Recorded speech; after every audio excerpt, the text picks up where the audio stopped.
Ukisoma Mithali sura ile ya 3 mstari wa 5 utakutana na maandiko haya yapo kichwani: mtumaini Bwana kwa moyo wako wote, wala usizitegemee akili zako mwenyewe. Katika kila njia mkiri yeye, naye atanyosha mapito yako. Achana na hiyo, njoo tuje kwenye Yeremia sura ya 17 mstari wa 5. Anasema hivi: amelaaniwa mtu yule amtegemeaye mwanadamu, amfanyaye mwanadamu kuwa kinga yake. Atakuwa fukara nyikani huyo mtu, hataona mema atakapotokea. Atakaa jangwani katika nchi ya ukame, atakaa katika nchi ya chumvi isiyokaliwa na watu. Maana yake atakuwa anapukutika. Nchi ya chumvi, nguo hazikae, zinapukutika tu. Nchi ya chumvi, miguu inaota fangasi, inasuribiwa na fangasi. Nchi ya chumvi ni nchi ya ajabu mno, ya laana tupu. Ndio maana hata mke wa Ruto aligeuka jiwe la chumvi. Hiyo ni laana. Sasa nisikilize, umeona matokeo ya kumtegemea mwanadamu na kumfanya kuwa kinga yako. Leo hii ninapozungumza, watu ambao waliweka tumaini kwa mwanadamu, wakaweka mategemeo kwa mwanadamu, mwanadamu wakamfanya kuwa kinga yake, walishapoteana.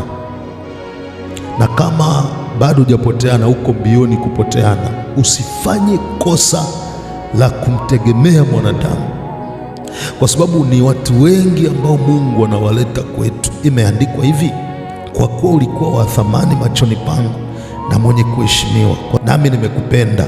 Nitainua watu kwa ajili yako na kabila za watu kwa ajili ya maisha yako. Mungu ana tabia ya kutuinulia watu wengi kwenye maisha yetu, wa kutusapoti, wa kutupigisha hatua, wa kutupeleka another level.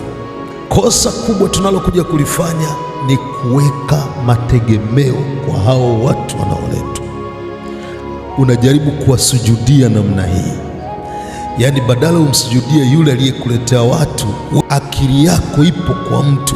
Ukiwaza unamwaza mtu huyo. Ukipata na changamoto kidogo, badala ya kukimbilia kwa Mungu unakimbilia kwa watu hao. Hujaiona mtu amepata na changamoto ndogo tu, unakuta anachukua simu, ngoja msubiri tu, ngoja nipige simu. Hamjui mimi ni nani. Yaani kuna mtu amemfanya kuwa kinga yake, sijui yuko usalama wa taifa huko, sijui ni kada fulani hivi. Ni kosa kubwa. Hata kama tuna marafiki wengi ambao wako serikalini na ni watu wakuu, tuna marafiki ambao ni wanajeshi. Ukichukua simu zetu hizi, wanajeshi kibao, tena wanajeshi wenye vyeo. Lakini tukipata na changamoto, ni kama vile tunafumbwa macho, hatuwaoni hao watu. Tunamkimbilia yule aliye juu, ambaye ndiye kinga yetu ya kweli. Lakini watu unaona ameweka mategemeo kwa mtu.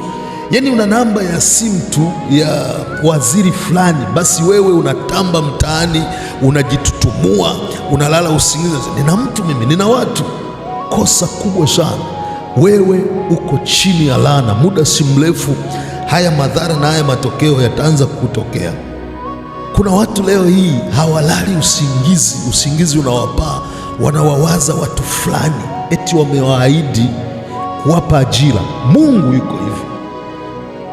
Kama moyo wako akiucheki, anakuta umeweka tegemeo kwa mtu, na hata kama huyo mtu akakuahidi, ninakupa kazi au ninakuconnect na watu wakubwa, Mungu akiona moyoni mwako Mungu hayupo, yaani wewe imani yako umeweka kwa mtu, yaani anaipigisha shoti hiyo kazi, hutokuja kupata. Na ndio maana kuna watu, kuhani niombee, kuna mtu aliniahidi hiki na hiki na hiki, lakini ananizungusha. Ishu sio kukuombea, ishu Mungu ameshaona ulishaegemea kwa huyo mtu na umemfanya kuwa tegemeo lako. Laana zitakuandama na hautopata hiyo kazi. Labda baba mkwe yupo kwenye nafasi fulani kwenye serikali, unakuta natamba mtaani, imani kwa Mungu imetoka, imeenda kwa baba mkwe. Mbaya zaidi, hii imeenda mpaka kwa wachungaji. Mungu huwa kuna wakati anatuinuliaga watu kwa surprise kubwa. Yaani unakuta mtu Mungu amemuinua, amemkamata mtu fulani huko, asema, mtumishi wa Mungu, nina sadaka yangu hapa au nina zaka yangu hapa, nataka nimtolee Bwana. Mungu amenielekeza nitoe kwako. Unakuta mtu ametoa sadaka nono eti ambayo hujawahi kuipataga. Ukishaipokea, kosa ambalo utalifanya na ukitaka Mungu akate hiyo mirija, ukijaribu kumtegemea huyo mtu mtoaji wa zaka. Haya ni makosa makubwa sana watumishi wa Mungu wanayofanya. Anataka msujudie, na wachungaji wameingia mpaka majaribu. Mtu ni mgeni tu, kisa ametoa hela ya ujenzi fulani hivi, hela kubwa, umempa na kacheo. Utakuwa mwenyekiti wa kina mama, utakuwa mzee wa kanisa kiongozi, utakuwa katibu wa nini, utakuwa mchungaji msaidizi. Mungu anakutazama, anasema huyu ngoja ataingia tu kwenye 18 zangu. Baadaye atakukatia hiyo mifereji.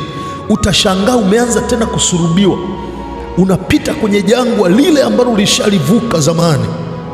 Unajaribu kumuuliza Mungu, nimekosea wapi?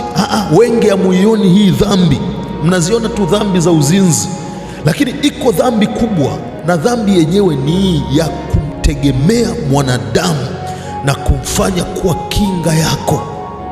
Maandiko yako wazi wazi ya kwamba utakuwa fukara nyikani. Unafahamu wewe fukara ni zaidi ya maskini. Utakuwa fukara nyikani.